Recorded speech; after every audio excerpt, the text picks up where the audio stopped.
Dumayo si Busing sa Triple S Stainless sa Barangay Bunlo, Bukawi, Bulacan.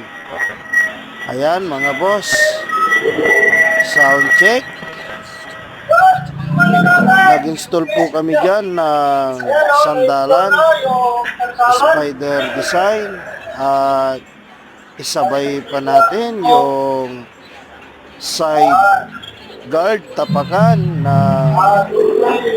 pasahero hanggang driver. May tungtungan pa ng paa,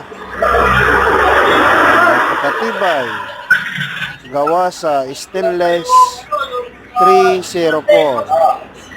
Dito lang yan sa Triple S Stainless Accessories, MacArthur Highway,